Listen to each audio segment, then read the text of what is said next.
안녕하세요, 주간느바의 쭈바입니다. 6월 9일 느바 소식입니다. 해마다 진행되는 플레이오프 무대에서 원하는 목표를 달성하지 못하는 팀이 있죠. 예를 들어 이번 시즌 리그 최고의 득점원인 스테픈 커리를 보유하고도 플레이오프 진출에 실패한 골든스테이트 워리어스나 최고의 폭발력을 자랑하는 데미안 릴라드와 브래들리 빌을 보유했음에도 1라운드에서 탈락한 포틀랜드 트레일 블레이저스와 워싱턴 위저즈가 있겠죠.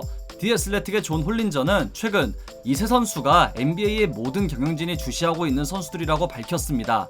홀린저는 먼저 릴라드의 케이스를 언급했는데요. 릴라드는 다음 시즌부터 슈퍼맥스 계약이 시작되고 여전히 전성기 구간에 있기에 급하거나 비상 상태는 아니지만 디 애슬레틱의 샴즈 카라니아와 제이슨 퀵이 최근 언급했듯 시즌 초반 휴스턴 로켓츠와 제임스 하든의 케이스가 포틀랜드와 릴라드에게도 일어날 수 있다는 가능성을 생각하며 NBA의 모든 임원은 상황을 자세히 지켜보고 있다고 합니다. 릴라드뿐 아니라 빌과 커리 역시 조기 플레이오프 종료 후에 비슷한 사례로 분류되어 주목되고 있다고 하네요. 커리의 경우 이미 우승을 차지했지만 더 많은 경쟁을 원하는 그의 욕구를 충족시켜주지 못한다면 무슨 일이 일어날지 모르기에 함께 언급된 게 아닌가 싶네요. 홀린저는 아마 이번 여름에는 아무 일도 일어나지 않을 거라고 주장했습니다. 하지만 내년이면 32세가 되고 계약 종료까지 2년을 앞둔 릴라드가 그의 커리어에 필요한 옵션을 아예 다르게 볼 가능성이 생길 것이고, 이는 1995년 32세였던 프랜차이즈를 대표하던 클라이드 드렉슬러가 기량이 쇠퇴하기 시작하며 우승을 위해 트레이드를 요청해 결국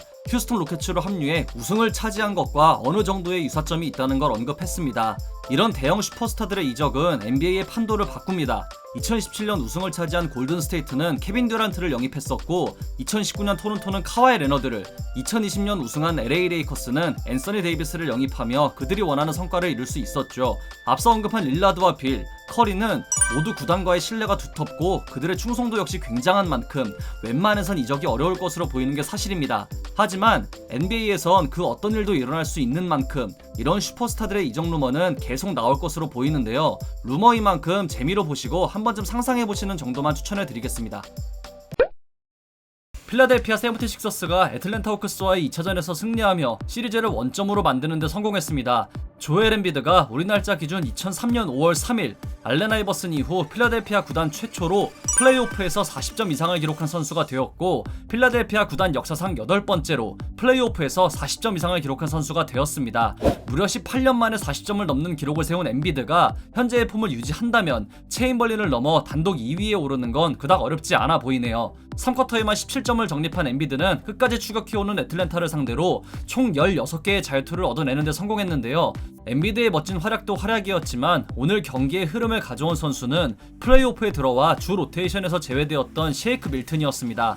2년차 가드 밀튼은 3쿼터 막판 등장해 폭풍 같은 득점포를 가동하며 4쿼터 중반까지 14점을 적립하며 승부의 쐐기를 박았습니다. 포워드 토바이어스 해리스 역시 1쿼터에만 16점을 넣으며 팀의 경기 초반 공격을 진두지휘했으며 손끝 감각이 뜨거웠던 세스 커리와 엘리트 수비수가 되어가는 마티스 타이불, 베테랑 데니 그린까지 가세한 필라델피아는 1차전 패배를 잇고 좋은 경기력을 선보였습니다. 단 벤 시몬스는 오늘도 해거 작전의 희생양이 되며 다시 플레이오프 무대에서의 존재감에 물음표가 붙었습니다.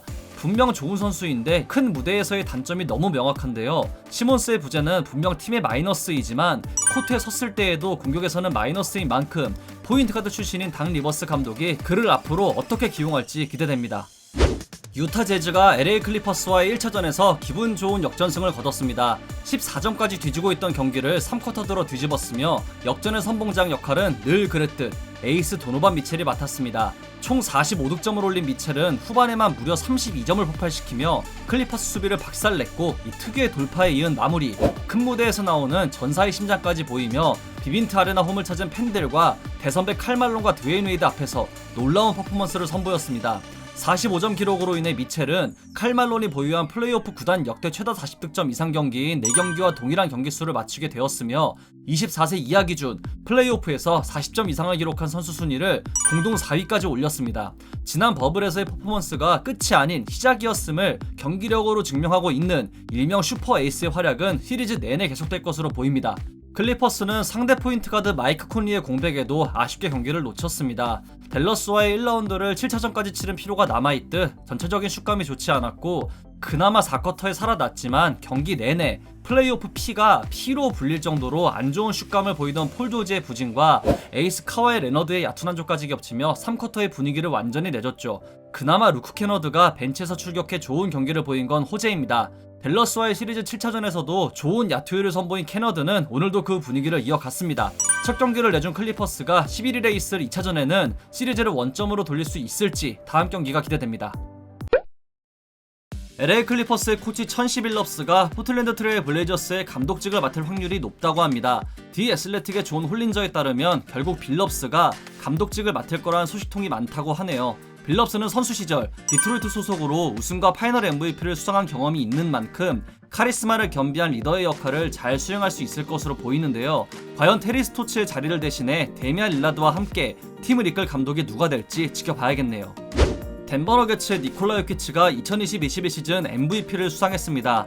이는 NBA 역사상 가장 낮은 드래프트 순위의 수상이자 1999-2000 시즌 샤킬 오닐 이후 11년 만에 센터 포지션의 수상, 아울러 덴버 너게츠 구단 역사상 최초의 수상입니다. 득표를 보면 재밌는 게 있는데요. 데릭 로즈가 1위 득표 1표를 얻었다는 겁니다. 누구였을까요? 이번 시즌 전 경기에 출전했던 요키치는 그야말로 전에 없던 빅맨의 플레이를 보이며 16번의 트리플 더블과 함께 팀을 서부 컨퍼런스 3위로 이끌었는데요. 현재 2라운드 1차전에서 패한 가운데 요키치가 플레이오프에서도 좋은 활약을 이어나가길 바랍니다. 앞서 언급한 니콜라 요키치가 시즌 MVP를 수상하며 슈퍼맥스 계약을 체결할 수 있는 자격을 얻었습니다. 이 조건을 얻을 수 있는 자격은 이러한데요. 이번 시즌 MVP를 수상한 요키치의 계약은 2023년까지고 이번에 해당하는 조건을 충족시켰기에 슈퍼맥스 계약을 맺을 수 있게 되었습니다. ESPN의 바비 마크스는 트위터를 통해 셀러리캡 규모를 1억 2150만 달러라고 가정했을 때 2023-24 시즌부터 요키치가 받을 수 있는 금액을 정리했는데요. 무려 5년 2억 4100만 달러 규모로 이는 NBA 역사상 가장 큰 규모의 계약이 될 것으로 예상된다고 합니다. 미러키 벅스가 브루클린 네츠와의 2라운드 첫 두 경기에서 전패를 당했죠. 특히 2차전은 완패라고 해도 될 만큼 공수에서 상대에게 압도당했죠. 야니스 안테토쿤보는 경기 후 인터뷰를 통해 1년 내내 만들어온 습관을 계속 믿고 홈 두 경기에서 모두 이겨야 한다기보단 우선 3차전에 집중해 모든 것을 보여주고 승리해야 한다며 그 다음에 4차전을 생각하겠다고 밝혔는데요. 이 3차전을 패하면 시리즈 탈락 위기에 놓이게 되는 만큼 미러키가 반전을 만들어낼 수 있을지 경기는 11일 금요일에 열리게 됩니다. 오프시즌 FA가 되는 LA 레이커스의 안드레 드러먼드가 팀을 떠날 수도 있다고 합니다. 레이커스 내부 관계자에 따르면 드러먼드가 오프시즌 팀의 베테랑 미니멈 계약이나 예외 조항을 통해 최소 금액으로 계약하지 않는 한 레이커스를 떠날 수도 있다고 합니다. 드러먼드는 여전히 레이커스에 본인의 능력을 기여할 수는 있지만 관건은 바이아웃 직전까지 2,875만 달러의 연봉을 받던 선수고 우승을 위해 약 80만 달러 규모로 계약한 이 선수가 과연 적은 연봉과 함께 잔류를 택할지가 되겠네요. 덴버 너게츠의 윌 바튼이 2차전을 통해 복귀할지도 모르겠습니다.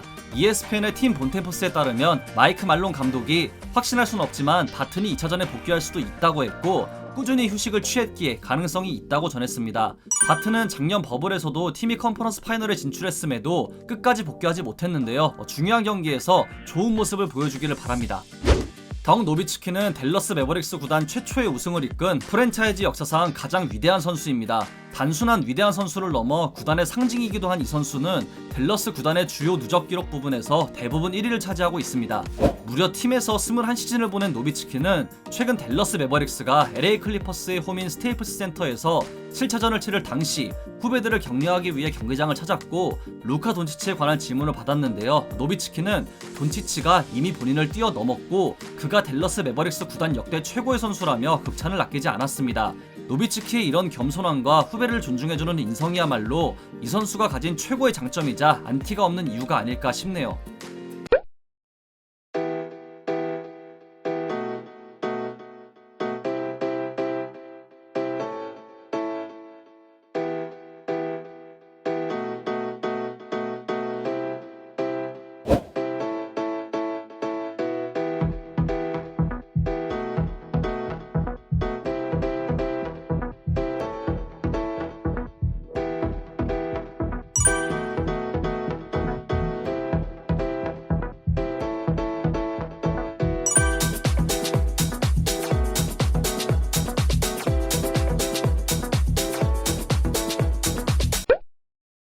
이상으로 6월 9일 주간나발을 마치도록 하겠습니다. 재밌게 보셨다면 구독, 좋아요, 알림 설정도 잊지 마시고요. 다른 영상도 감상하시는 걸 강추합니다. 저는 더 좋은 영상으로 찾아뵙도록 하겠습니다. 지금까지 쭈바였습니다. 감사합니다.